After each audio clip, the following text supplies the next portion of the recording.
Hello friends, क्या आप जानते हैं कि पाकिस्तान में 60% से ज़्यादा शादियां कज़न्स के बीच में होती हैं। लेकिन इस रवाज के पीछे एक छुपी हुई एक ऐसी ख़तरनाक हकीकत है जो बहुत से लोग नहीं समझ पाते।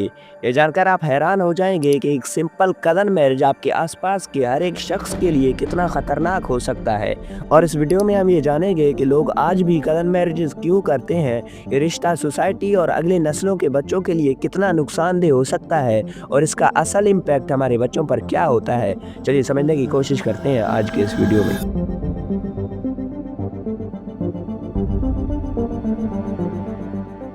सबसे पहले पाकिस्तान में कज़न मैरिजेज एक कल्चर बन गई है जहां अपने ख़ानदान में शादी ना करने पर लोगों की जान तक ली जाती है।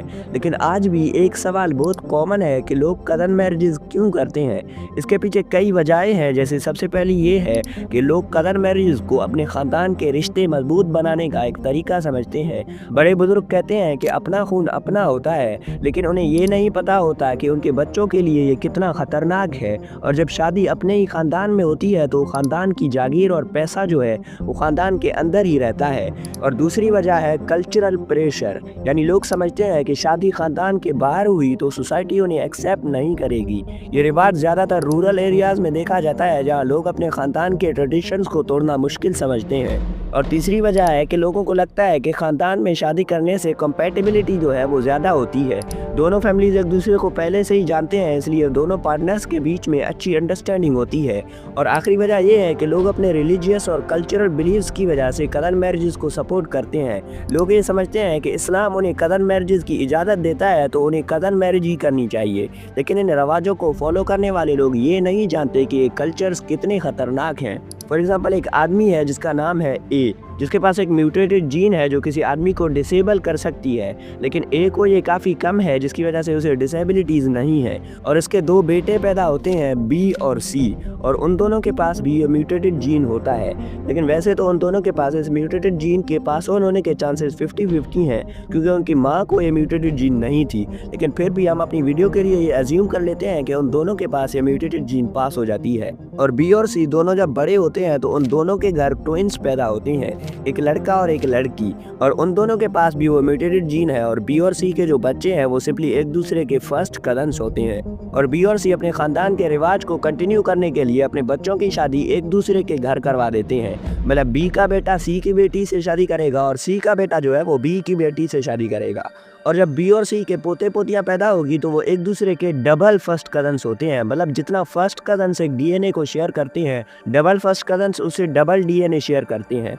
और उनमें इस म्यूटेशन के पास होने के चांसेस 100% होंगे, क्योंकि उनके फादर के पास भी ये म्यूटेटेड जीन है और उनकी मदर के पास भी। और जेनेटिकली डबल फर्स्ट कज़न्स आपके भाई बहन जैसे होते हैं। मतलब आपका डीएनए एक दूसरे से काफ़ी ज़्यादा मिलता जुलता है जैसे आपके भाई बहन का होता है। और ऐसे ही अगर अपने बच्चों का एक दूसरे के घर में ही शादी करवाने का रिवाज अगर चलता रहा तो किसी अगले जनरेशन में बच्चों को ये म्यूटेशन डिसेबल करना शुरू कर देगा, क्योंकि ये म्यूटेटेड जीन हर जनरेशन के साथ बढ़ती जाती है। सबसे पहले ए में म्यूटेशन काफ़ी कम थी और बी और सी में भी उतनी ही थी और उनके बच्चों में भी उतनी ही थी।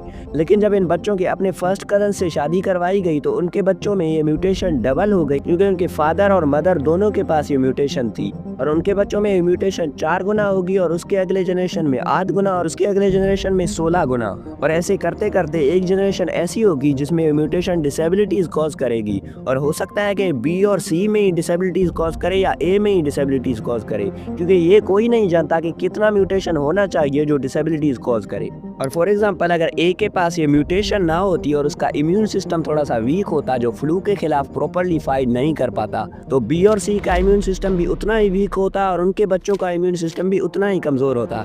लेकिन जब बी और सी के पोते पैदा होते तो उनका इम्यून सिस्टम और ज़्यादा कमज़ोर होता, क्योंकि उनकी मदर का इम्यून सिस्टम भी वीक है और उनके फादर का भी। और इस तरह हर जनरेशन में ये प्रॉब्लम बढ़ती जाती और एक वक्त ऐसा आता जब अगले नस्लों का इम्यून सिस्टम इतना वीक होता कि वो एक छोटी सी बीमारी से भी नहीं लड़ पाता। यानी इसका मतलब ये है कि कज़न मैरिजेस का जो इफेक्ट है वो सिर्फ जेनेटिक म्यूटेशंस तक लिमिटेड नहीं है। कोई भी जेनेटिक वीकनेस कज़न मैरिजेस की वजह से अगले नस्लों में ज़्यादा बढ़ सकती है। जैसे कज़न मैरिजेस में काफ़ी जेनेटिक और हेल्थ प्रॉब्लम्स कॉज कर सकती है। जब करीबी रिश्तेदार शादी करते हैं तो उनके बच्चों में जेनेटिक डिसऑर्डर्स का रिस्क बढ़ता जाता है, जैसे थैलेसीमिया या सिस्टिक फाइब्रोसिस। इसके अलावा बर्थ डिफेक्ट्स जैसे हार्ट प्रॉब्लम्स और क्लेफ्ट लिप होने के चांसेस भी बहुत ज़्यादा बढ़ जाते हैं।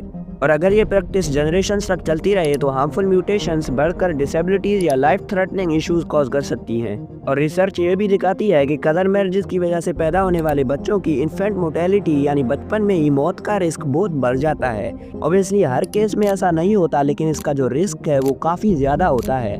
और हम सब किसी ना किसी ऐसी फैमिली को जानते हैं जहाँ कोई बच्चा मेंटली या फिजिकली डिसेबल्ड होता है, या फिर उस फैमिली के कई जनरेशन्स में एक चीज़ बहुत कॉमन होती है, जैसे सेम हेयर कलर। 2018 के डेमोग्राफिक एंड हेल्थ सर्वे ने दिखाया कि पाकिस्तान में 64% शादियां कज़न्स के बीच में होती हैं। यहाँ पर हाईएस्ट नंबर है सिंध का विद 71.6% कज़न मैरिजेस, और लोएस्ट है इस्लामाबाद और फाटा का विद 54.9% और 57.8% रिस्पेक्टिवली।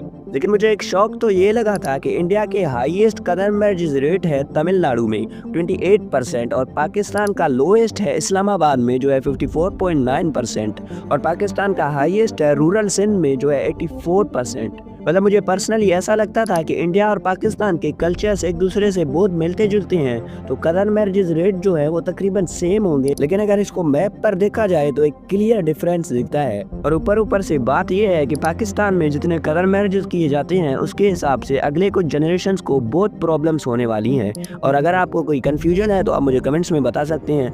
Thank you.